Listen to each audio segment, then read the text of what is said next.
Today I'm joined by four great guests. Firstly, Johnny, how are you doing?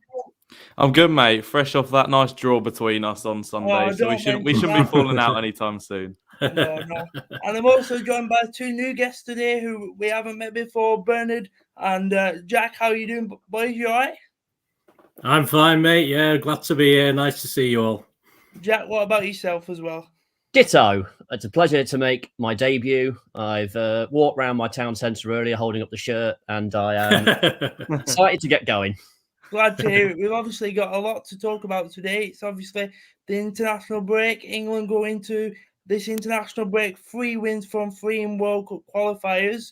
I'll come to you first, Johnny. After the excellent European Championships we've had, obviously we got beat to Italy in the final. Do you think there'll be any mental hangover from that Gareth Southgate and his team will try to get rid of early doors?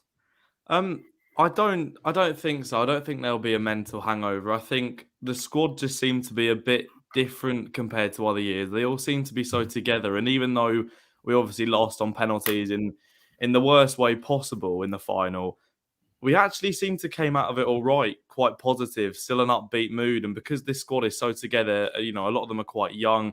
We've kept the majority of the squad going into these batch of games. I think, obviously, they'll be disappointed, but I think with the crowd at Wembley as well, they'll give them all a positive reception. I think within the first couple of minutes of the first game, I think that sort of hangover will go out the window quite quickly.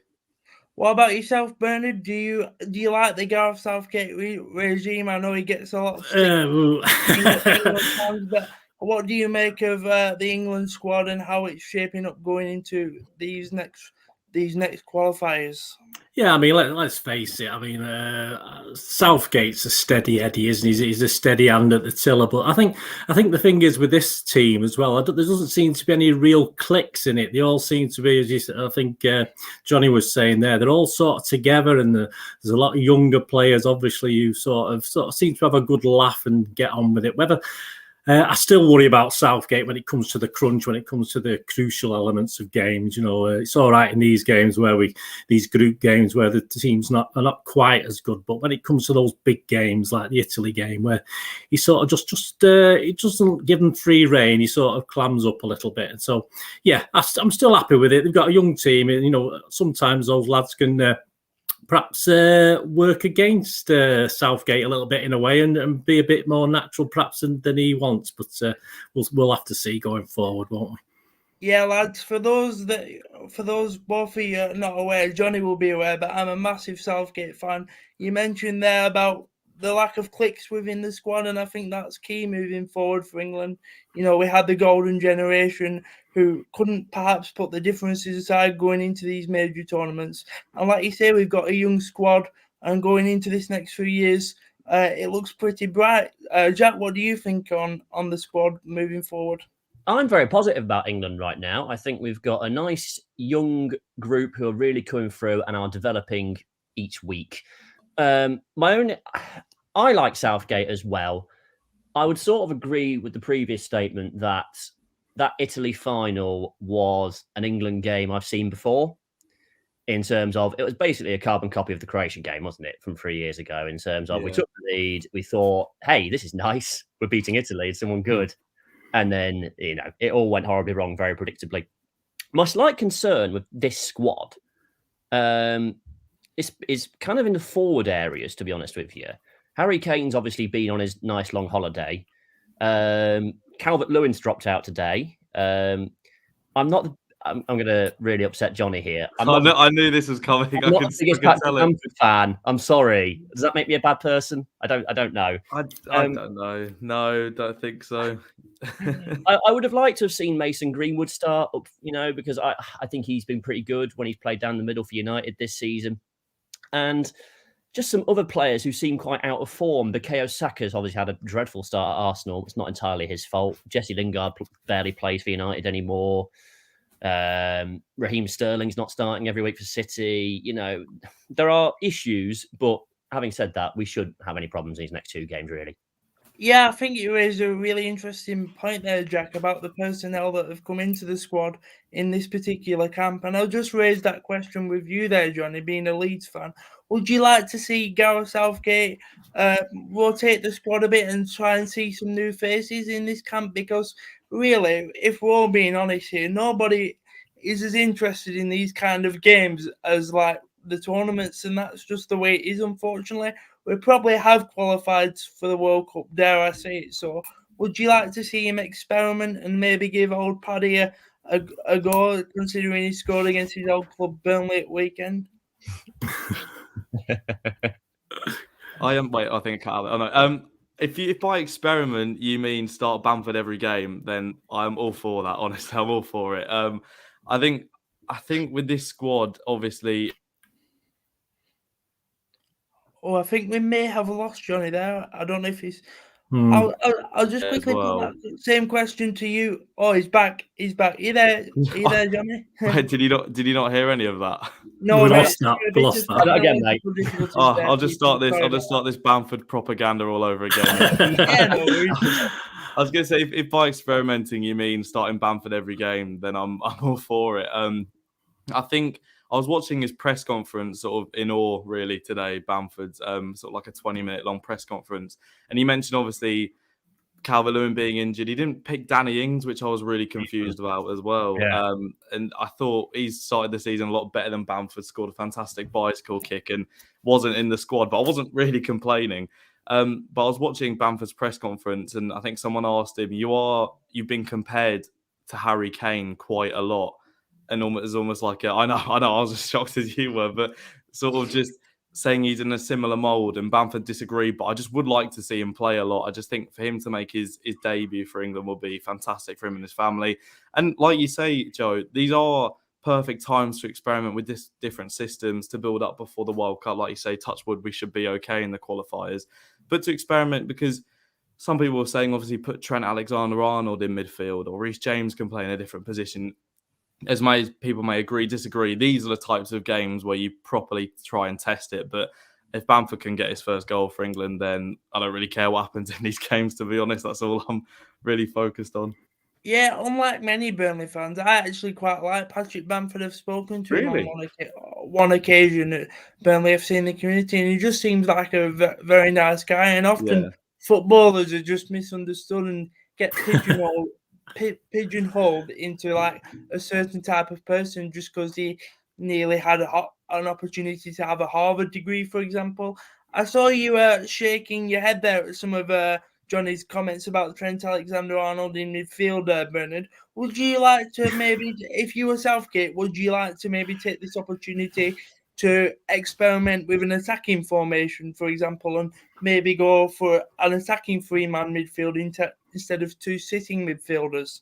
Yeah, I mean, it's obviously it's a shame that Foden's injured at the moment, because obviously I would have liked to see more of him in the Euros as well. But yeah, I mean, let's face it, these are just these World Cup qualifiers. I mean, they're not as different. Is it the Nations League we play in these days when we're playing friendlies? I mean, let's face it. Yeah, I mean, we know what Southgate's going to do. He's going to do his tried and trusted until it's almost certain that we're going to be in the World Cup finals. We know that's the sort of guy he is. So he's going to start Kane. He's going to start Sterling. He's going to start the guys that have not let him down as far as he's concerned. So, but I mean, we should be getting 2, 3, 4 goals up against these teams, which allows him then to bring these younger lads on, and try different things. And that's what we want from a manager. That's what all managers should do. And hopefully he will do that. Yeah, definitely. I saw you mention earlier as well, Jack, the likes of Jesse Lingard coming back into the fold. Would you like to see him be rewarded for not reacting badly to being dropped by England for the Euro squad, for example? Because I always thought that was Gareth Southgate testing individuals' resolve and see how they would react. But Jesse Lingard just strikes me as a player that just loves to play. And if Gareth Southgate can give him that freedom to go out there and express himself in the World Cup qualifiers with not much being on the games, then you never know, he could stake a claim for a starting position in going into Qatar next November. I'd like to see it, but it's not going to happen. We know what it's going to be. We know what these next 3 games are going to be. It's going to be Rice and Phillips in the holding midfield. It's going to be Sterling left, Kane right. Sancho, whoever, it'll just be one of that same combination. I think it's worth saying that Hungary aren't mugs. They're not exactly. They're not like the worst team going. They did draw with Poland recently. We're down to 10 men. They're not the worst team in the world. So I assume that Southgate will probably, bore us all to tears when we're watching the Hungary game. What, Thursday is the Hungary game, I think? Yeah. I think so, yes. Yeah. I think if you are going to experiment, you could do it against Andorra, who, are not the greatest team in the world. You could do something against them. And then by that point, when you've got 2 wins against them two, that's 15 points out of 15, and which would be a good starting point for hopefully qualifying next summer. Again, I don't know. I do feel Jesse Lingard needs to move in the next 5 hours. He needs to go somewhere. I don't think he's going to play much for United, which is going to really harm his chances of getting in. Because I think he's a terrific player, and he proved that at West Ham. But it's going to be difficult for him to get in that United team now, which has just got all the attacking options going. I'd personally drive down to London and in my wheelchair and give Jesse Lingard a backie if it meant him coming to Burnley. I think he's a great player, and hopefully he gets a chance to shine in these World Cup games, qualifier games, sorry. I noticed that we're speaking about Hungary there. I think the game on Thursday is actually behind closed doors as a punishment for their homophobic abuse banners in the Euros. Obviously, the Hungary fans gained a lot of plaudits during the Euros for the partisan crowd and their electric atmosphere. I think their stadiums was one of the only ones to be at full capacity during the whole tournament. How do you think that might affect the flow of the game, Johnny, on Thursday? Because we've seen that happen in the UEFA Nations League against Croatia for similar sorts of reasons. And I seem to remember the game was a bit flat when we played them at their stadium, Johnny. Yeah, behind closed doors, football is never really what you want to see, is it? Because we've obviously got fans back now. When I watch the highlights of games last year, I think, how did we even put up with that? It's just so dull, so boring. And seeing the fans back in now, it's great. And obviously, it's not exactly the most star-studded game to be watching and have fans in, but any game, any televised game that we'll be watching England play, you want to have fans back in. And like you say, Hungary, they were in the group of death, weren't they, in the Euros, were they? And they did fantastically well. Yeah, they did so well with their fans in the stadium. So it'll be obviously frustrating not to have them in there. And just from a watching point of view, it won't be as enjoyable. And these England games I'm not the biggest England fan. I'm not going to claim to be. And watching the World Cup qualifiers are sort of tough enough when it's 0-0 in 80 minutes against Hungary and you're just passing it from Rice to Phillips, from Rice, and you're just kind of thinking, what am I actually watching this for? But having no crowd added to that as well makes it a little bit less of a watch. Yeah, I think you raised some interesting points there. What about you, Bernard? Do you think it might potentially give the likes of Hungary a better chance of getting something from the game? We saw in the Euros they had a very close striker who held the ball up well, and their wingers caused havoc to a lot of teams during the group stages through their sheer tenacity alone, really, just to cover some ground. What qualities do you think England need to be wary of when coming up against Hungary? And do you think they could have a slight advantage or disadvantage with it being behind closed doors? Yeah, I think the closed doors thing, I mean, it affects teams like Hungary, doesn't it? They rely so heavily on that support. You go to these places and it's very partisan, isn't it? That's the problem. If they haven't got that, it's going to be a big advantage to England. I mean, I think they're rated 40 Hungary, aren't they? In these charts they do of teams' ratings, and they're like any team in the top 50. I think has got abilities to actually produce something, but I think they'll sadly miss. Sadly miss the fans. That's what these sort of teams in these countries miss that sort of partisanship and the fans getting behind them. And I think it's great for England. I think we couldn't, I know it's a shame from a viewing point of view, but as far as advantage, I think it definitely gives an extra edge to England. Just and they say it's not that long ago these players haven't, they're quite used to playing now to nil crowds. So I think it'll be a big advantage to England. I think Hungary will put up a good show, but I can't see them actually upsetting England in that game. Yeah, he's hoping they don't upset us because obviously it's a bit embarrassing to lose to Hungary regardless of how well they did in the Euros. What about you, Jack? Do you think the no crowd could give us an advantage to go out there and get a big scoreline and beat Hungary by a big deficit? Maybe it would certainly help. Again, when England go to Eastern Europe, it's one of their big games, isn't it? And they get very excited about it. And the fact that they're not there is a shame. I mean, their best player, Dominic Szoboszlai, is going to be back for Hungary. He's apparently quite good. I can't say I've seen much of him. But, I mean, you never know in these England games, do you? Sometimes, it could, remember when we lost to the Czech Republic in Prague last year and we were terrible, it's not beyond the realms of possibility that England could be naff and not create anything for an hour, then find themselves 1-0 down. And so that is slightly interesting. I'm struggling to find more interesting things to the Hungary game. I mean, you never know what Sam Matterface is going to come out with on commentary. That could be quite fun. He might sort of enact the purge again. That was quite funny. But I don't know. I just can't see anything else apart from a 3-0 England win, really. I like you, Jack. You seem to say it as it is. Brilliant, mate. Keep it up. Thankfully, though, we do have fans returning for the Andorra game, I believe. All being well, the stadium will be at full capacity for the first time in over 18 months. Obviously, Johnny, we saw the impact that the supporters had on the games at Wembley during the Euros, and it was brilliant to see so many people happy, jumping through flights of the stairs and things like that. In the Germany game, I saw in the commentator shouting this time more than any other time. I think that's a FA Cup rendition. How important is it to have fans back in the stadium? And although they're, as I said, meaningless games to some people, that we get behind the squad for friendlies as well as, major games. Yeah, well, it's the first time the England fans have been together after the Italy game. It's a great chance to show support to Bukayo Saka, Marcus Rashford, Yes. Jadon Sancho if they are to play, because obviously we've seen it in club football, Spurs fans applauding Saka, which we saw, which was fantastic. But as a country, we haven't been able to see it yet. Of course, the last game that they played in front of the England fans was that Italy game. So it's just a great chance to sort of, like I started off saying originally when we first came on, get that Italy game out of the way, get the atmosphere back up. And we saw over the Euros, Wembley was at what I've seen probably its best atmospheres with an England game. The England games are never usually that good.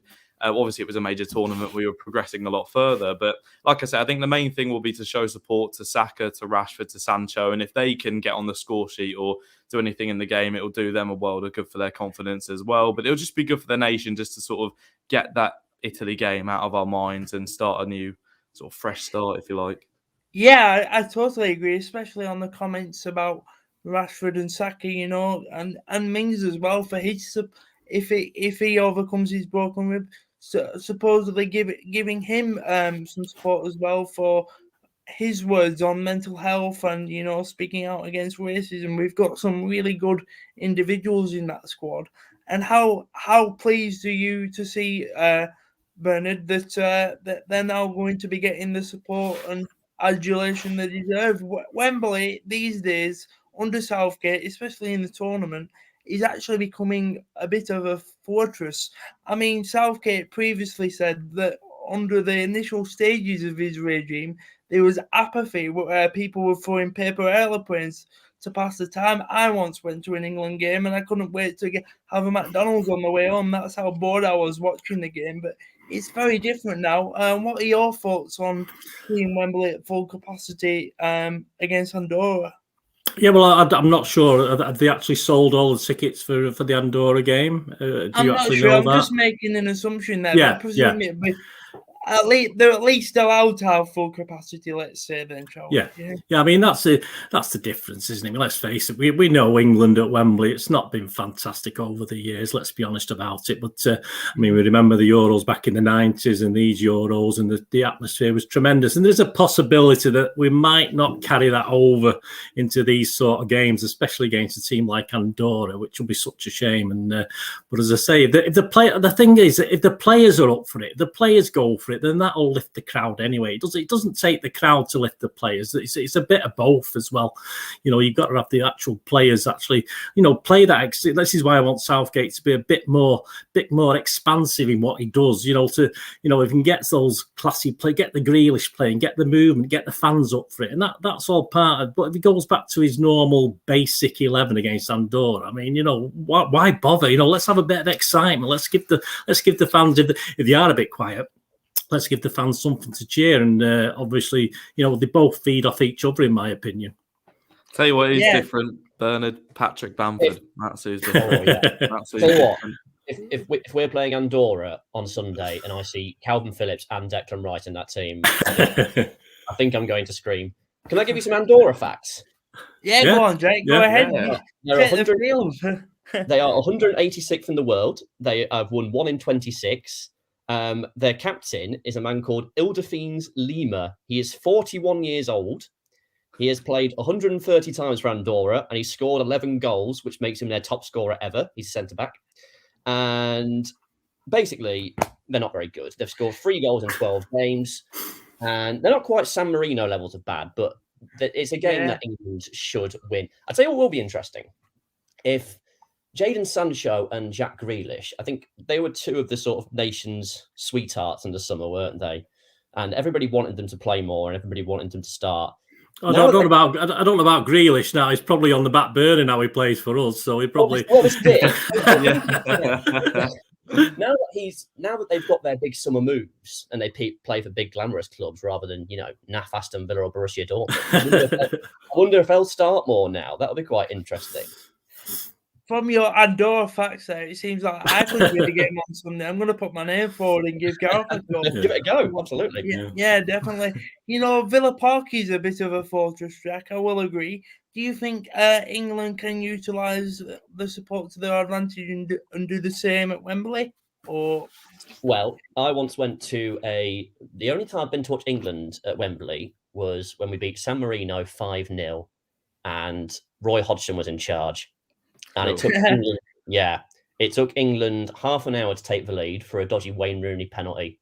We saw Matt Le Tissier on the way in. That was probably the highlight of the day. That's my sort of major memory of England games at Wembley. But as you say, during big games, I mean, the atmosphere of the Germany game in the Euros looked unbelievably good. I was going to say, this is what Bernard was saying. Like, the atmospheres may go back to what they were. Like you say, you've just watched, in a sense, the team you're supporting win 5-0. And the best thing you look forward to is seeing Matt Le Tissier and sort of just wanting to get out of the ground. It sort of just shows, even if they are to win like 10-0, people are still going to be going, what time is it? Do you want to leave now? It's 80 minutes. Do you sure you just want to leave now? I don't know. I think the only times we will, and the Euros may have changed that. I don't know. But obviously we had a fantastic World Cup campaign in 2018 and then the atmospheres were still not great after that. But hopefully something's just changed with the pandemic. It might boost people. Let's face it. If you bought tickets to go and watch England against Andorra, I mean, you've got to give it your all, haven't you? I mean, what's the point otherwise? You've actually gone out and bought and paid money for this game. So I mean, it's not one of the best games in the world. So surely, if you're going to do that, you've got to lift the atmosphere anyway. I mean, what's the point of paying for the ticket otherwise? Yeah, exactly. I think with football fans, pessimism is just built within our DNA before we're born, or as soon as we start supporting football, we're told to be pessimistic, or never expect anything from England, or your own domestic club.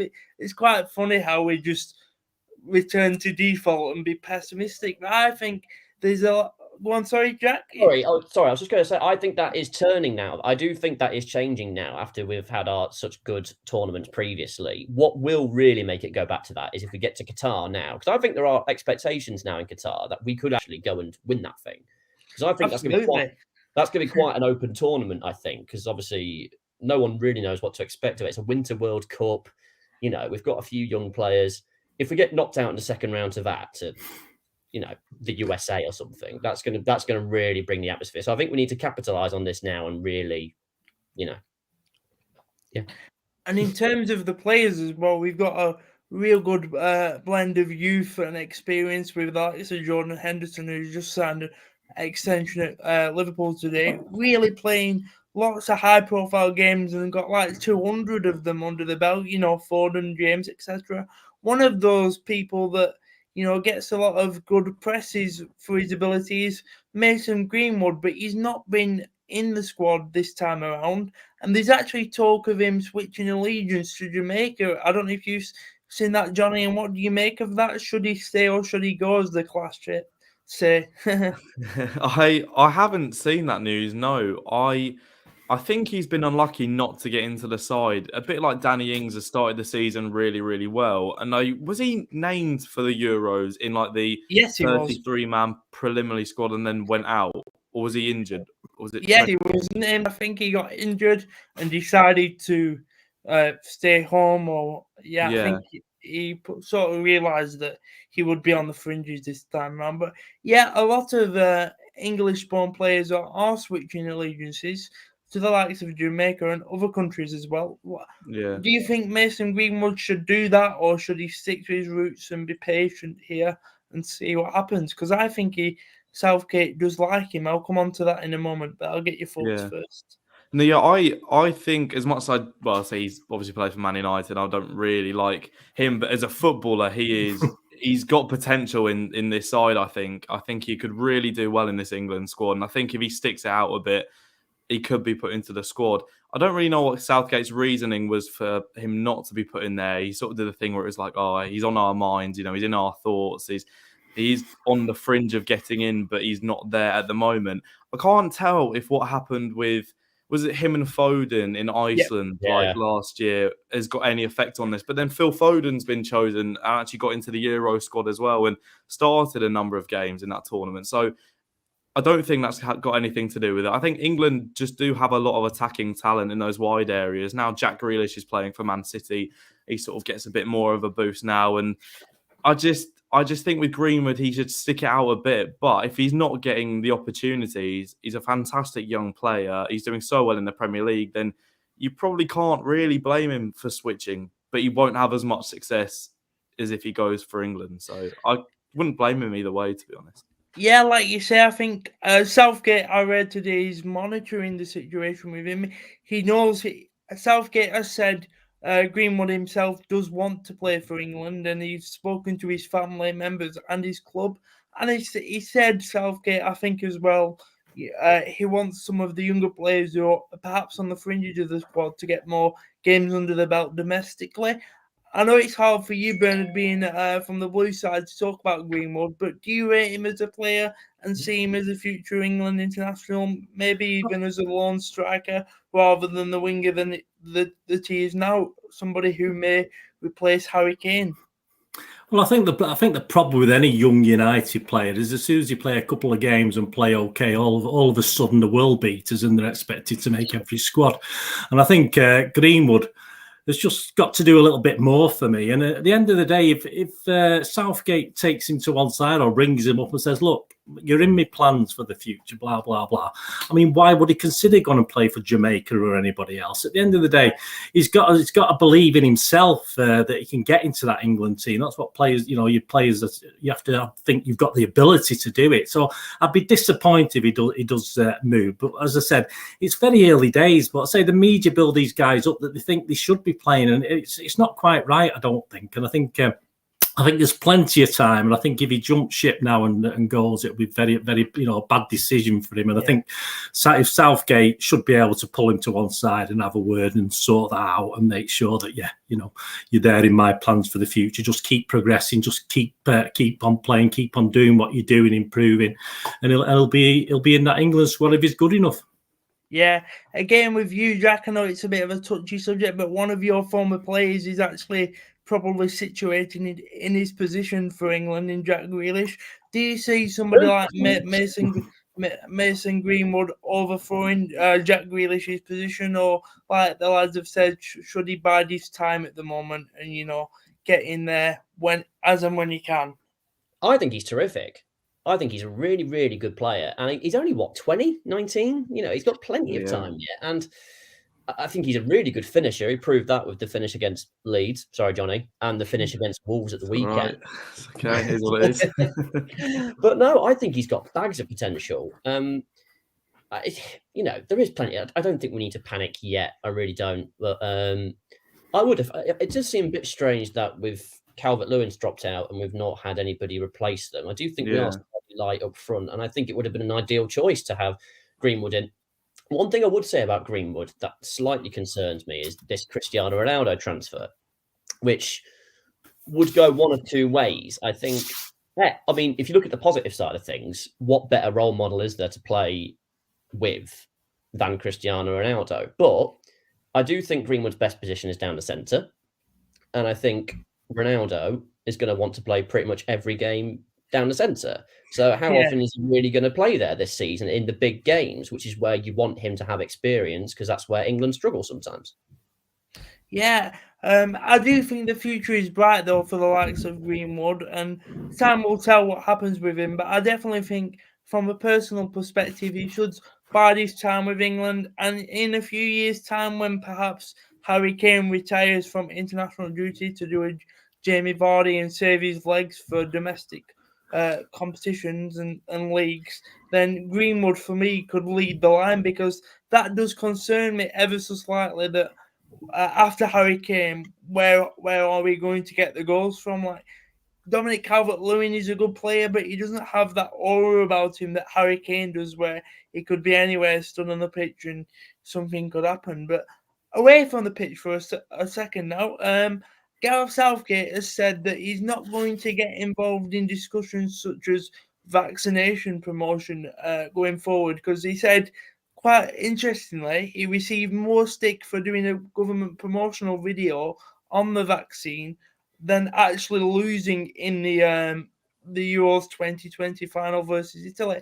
I personally think footballers are doing a great job highlighting issues outside of football, and that, to me, as Johnny is aware, means more than things on the pitch. But I'm interested to see your point of view on this, Johnny, whether you're one of these people who would agree with those on Twitter when they quite annoyingly say stick to football, or do you think it's healthy for the game that we are now seeing different types of characters within the sport?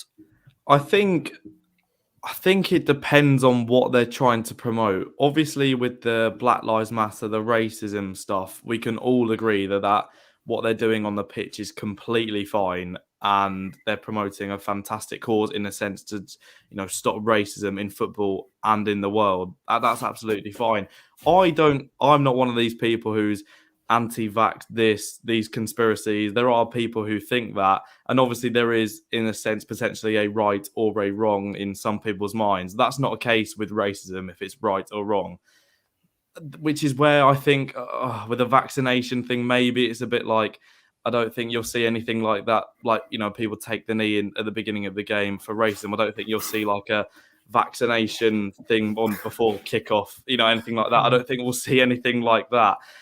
If he wants to be in a like an advert or NHS advert, he shouldn't really be criticised for it, because at the end of the day, he's just promoting his opinion. If it's his opinion, then that's absolutely fine. But I don't think it's on the same level as racism in football at all. And I mean, I don't know what other people's views are on the vaccination. I've been double jabbed and I've seen them absolutely fine. But I think bringing all like the vaccine stuff into football is it's not for me on the same level as racism, I don't think. Yeah. I mean, without going into too much detail with it politically, what's your opinions on it, Bernard? Because I personally believe we can use football as a force for good. And these group of players in my lifetime, I haven't seen anybody as good as these people on these type of subjects. What's your opinion, Bernard, on this subject? Yeah, I mean, obviously, I go back a bit longer than you guys, and sort of trying to mix politics and football never really worked in the old days. It was always frowned upon various ways and various things. I mean, our manager got frowned upon for wearing certain badges or certain tops that said certain things and all this.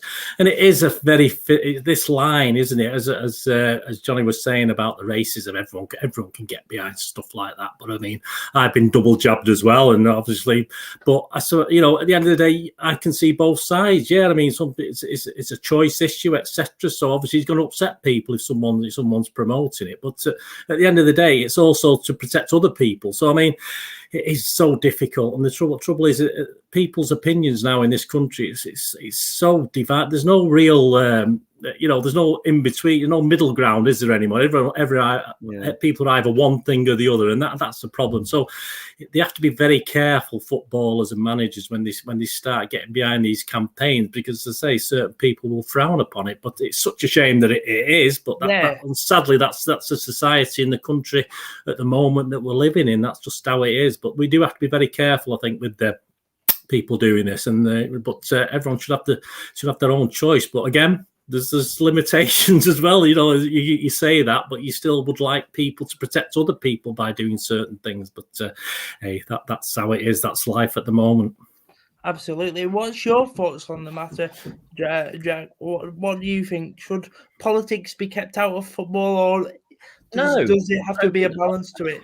I don't think they should. I think my least favorite kind of person on Twitter, well, obviously not my least, but one of my least favorite kind of person on Twitter is the person who goes, just stick to football, Marcus Rashford, just stick to football, mate. You know, that's all you're good for. And if that was the case, he wouldn't have fed lots of hungry children last year if he hadn't have done that. No. And I just think it's very sad that we have to have these conversations so often, because there's just some people, mainly online, let's be honest. You know, I think it's less of an issue in the stadium, but it's these people online, and it doesn't take a lot to wind me up, to be honest with you. Because Steve Bruce had this issue recently in Newcastle, didn't he? I believe he said that some of the players just aren't taking the vaccination. So I don't think footballers just stick to football. I think if they've got a message to say, they've got the platform. I mean, some of these people, you know, they're incredibly famous and they've got a platform to discuss big issues. I don't see the problem with it. I think Gareth Southgate's an excellent statesman. I think his interviews and the way he talks and the way he, you know, just the way he dresses, the way he handles himself, the way he talks about important issues, I think is to be admired. And I think football would be a better place if there was more Gareth Southgates off the pitch. You can say what you want about him tactically, but I think he's a good egg.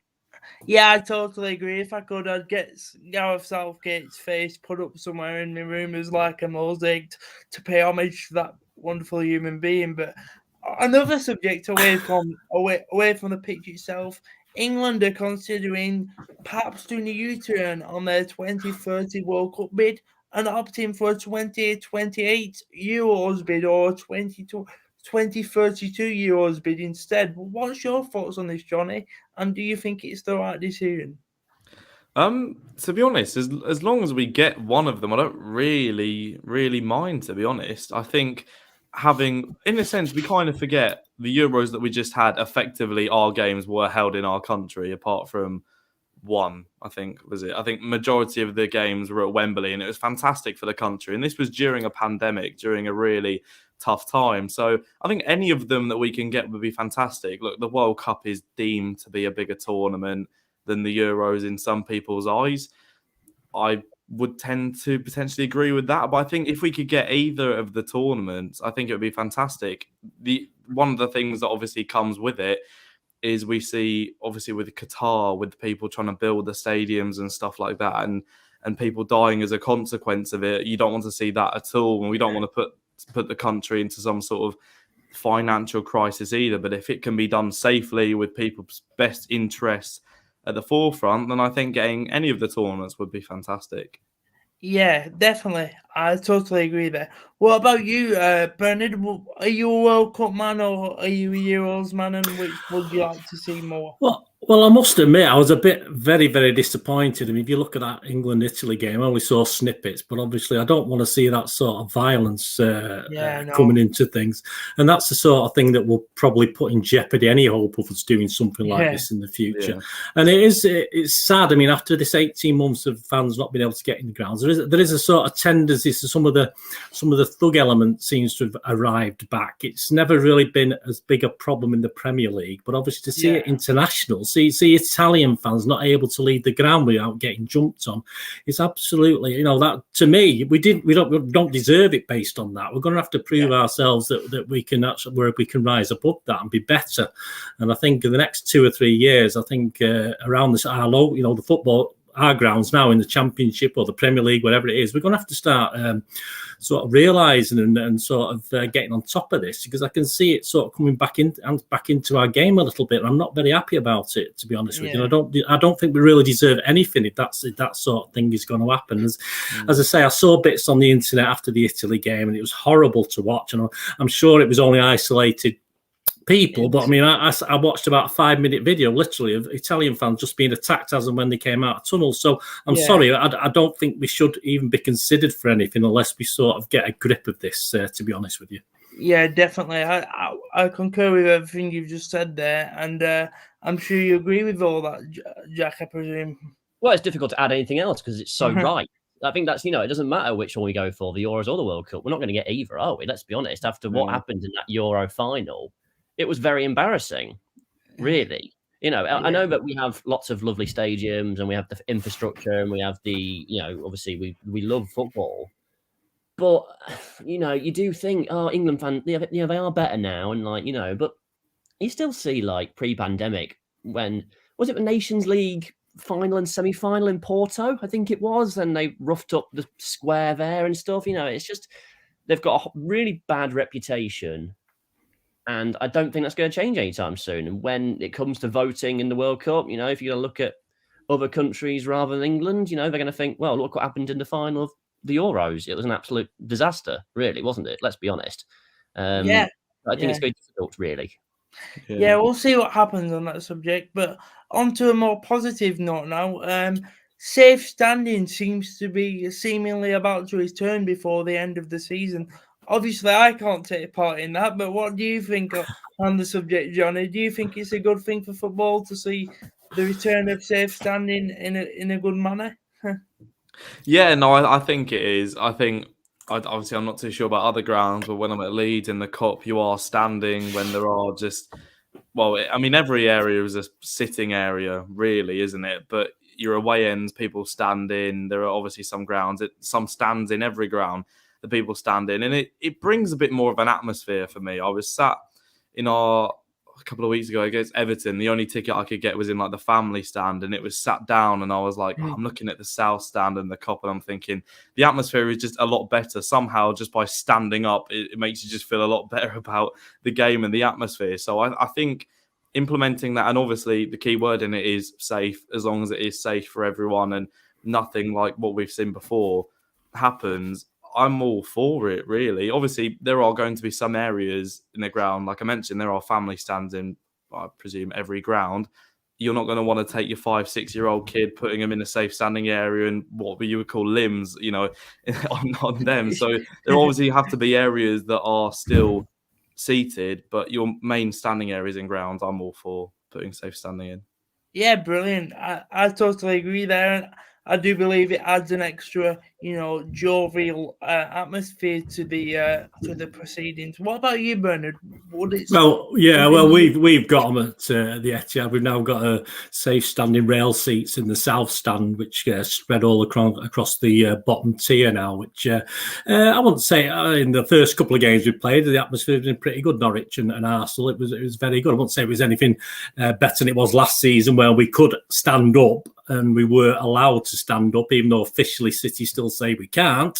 The stewards turn a blind eye because I'm in what's called the singing section, and I do sing all the game. But I have lots around me who are on the phones and chatting to the mates who don't sing, and that's a bit of a bugbear with me. If you stand up at a game, as far as I'm concerned, I'm 62, and I stand up and enjoy it and shout and sing and get behind my team, and I get a bit miffed with these guys who are in the so-called singing section sat on the phones, but a real standing section is fantastic, and hopefully we can obviously in various grounds across the country, again on the basis of this trouble we've got in the Euros, but as long as fans behave. I think it's a fantastic idea, and I say at least it gives a little bar for me to lean against now, because I'm 62, so halfway through the second half, and I just lean against it at the front, which is nice. In the past, I couldn't do that; I would have fell over into the seats in front of me. But there you go. Yeah, I think it'll work fine. It's certainly going to work fine at City, and I'm sure more grounds and the laws will be changed to actually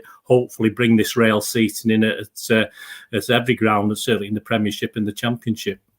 Yeah, definitely. I mean, Jack, I've been to Villa Park once to watch Burnley versus Aston Villa, and one thing that struck me straight away was the atmosphere at the ground. Do you think it would add to the noise that you see at Villa Park, and is it something you would get behind and try get involved in that sort of area of the stadium yourself? Yes, and yes. I was there against Newcastle the other week, and I didn't sit. I was in the north stands, like opposite the whole end, so like the one which is in theory the family stand, and I didn't sit down for 1 second during it. I mean, admit, it was the first game back with a full house after COVID, so that is going to be different. It probably won't be like that every week. I'd be for it. Having been to a couple of games in Germany, the atmosphere there in the safe standing area is terrific. Now, the thing is, with safe standing, I asked my mum about this earlier, actually, because she's a big Villa fan. And she remembers the days of standing in the whole end and other areas. And it was horrible, like really horrible. People, just drunk and just taking advantage. So I think people like that would be skeptical at first. And I can see why, because obviously we've seen some horrible things in the past. But if you could trial it and you could definitely ensure, right, this is safe, people are happy to do it, let's go ahead with it. I think it would help the atmosphere. I do. Well, let's be honest. Let's be honest, guys. I mean, I remember the old stuff, like his mum. I was there in the old Kippax, in the old days, from being about 12 years old. And of course, yeah, I mean, it is so. This rail seating is totally different to what you had in those days. I mean, the chances of something like that coming back are totally non-existent, because there is still control within these rail seats. There's still allocation, if you like. It's not a free-for-all like it used to be in the old days. And yeah. I stood in that end opposite the whole end at Villa Park. I've stood in the old end for the Cup semi-final as well. Fantastic, and it's brilliant. But is it Wilton? What's the other end called? Is it Wilton? It was called that. It's now called the Trinity Road end. Right, yeah. So I remember standing in there and getting my scarf nicked when I was about 13 years old by a Villa fan. But I've never forgiven quite for that. But there you go. I mean, they're all big guys as well. I was on my own and I got my scarf nicked. So I won't mind, but we had the same scarves. So it was the same colours. So what was the point? But anyway, as I say, it's a lot more control with this rail seat standing now than those days back in the 60s and 70s when I was first standing up at games.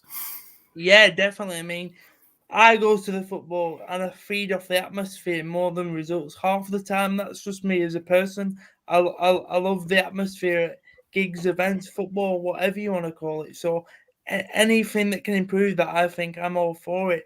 Another thing that, we all get behind and love the atmosphere and the nervousness is today, actually, and that's deadline day. What have you made of the deadline day so far? And do you think, guys, I'll open the floor up to any of you here, really, because we're sort of nearly running out of time. But what have you made of deadline day so far, guys, just quickly? Well, I'll chip in first. Well, apart from Jack, of course, I'm sorry about that. Mr. Jackie Grealish, I'm talking about. Well, it's been a bit of a damp squib, but I expected it. I'll be honest with you. I was surprised that teams were willing to pay the money they did pay for the players that have moved. But it's been okay. I mean, obviously obviously as far as I'm concerned, the Ronaldo thing was never a goer, in my opinion. It was never going to happen. It's just a way to embarrass City. That's all it was. It was just a way to embarrass us and obviously give the United fans something to cheer about, and hopefully get behind the Glazers again. Now they spent a few quid and brought Ronaldo back. Everything's all hunky dory now. But I mean, I didn't expect too much, and I didn't get much. So that's about it as far as my sort of views on it. Yeah, I wasn't expecting much at all until suddenly I saw we were going to buy Dan James. I was like, right, okay, where's this come from? We sort of had a failed attempt 2 years ago where Swansea did us over and we couldn't sign him, and now I think Ronaldo coming to Man United has almost triggered this move for James to come to us. So I think it's the price. Sorry. for double the price of Ronaldo. Yeah, I know. They've almost paid off Ronaldo with Dan James. I don't really know how they managed to do it, but yeah, 25 million. The price can be debated, but if he gets us into the Champions League this season, then I'm not going to complain. No, that's not happening. Not happening at all. But no, I think he could work well under Bielsa. Bielsa's followed him for years. In his famous Spygate presentation that he did for 2 hours, he had a whole folder on Dan James. It was quite stalkerish at one point. He thought, what sort of information is all in all this? But he's been following him for ages. In terms of what else, I don't think we'll be doing any other bits of business, chucking on Sky Sports. All they talk about is Ronaldo, and it gets to the point where like they try and link Ronaldo to every sort of story, and like trying to link even like Burnley transfers that they're doing today. But how does Ronaldo get into this? And you just sort of, I don't know, getting a bit bored of it. But yeah, for Leeds, I'm happy with James. Yeah. Yourself? Sorry, I'm glad that the Dan James will he won't he saga finally has ended and he's actually gone there after what happened a couple of years ago. I think if he could learn how to cross, I think that's a really good signing for Leeds actually, because you did need a bit of pace in the wings. I think. Yeah, my best mate's a Leeds fan. And he says he's quite excited by the prospect. I think Dan James at Leeds will be a far better prospect than Dan James at United. To be honest, 100%. And this is the thing. A lot of some Leeds fans are saying like Man United fans moan about him quite a bit, but he's playing in a squad with world class players. Not that he isn't at Leeds, because Bamford is now technically world class. He's been called up at Phillips, Rafinha, but I guess he looks worse in the Manchester United side. Potentially works better for Bielsa if it improves us. So I'm not going to complain. Yeah, well, I've thoroughly enjoyed this discussion, lads. And for anyone watching, be sure to keep up with all the latest transfer rumours on the Box to Box podcast. The guys will be back later on this evening, all the way through to 11:15.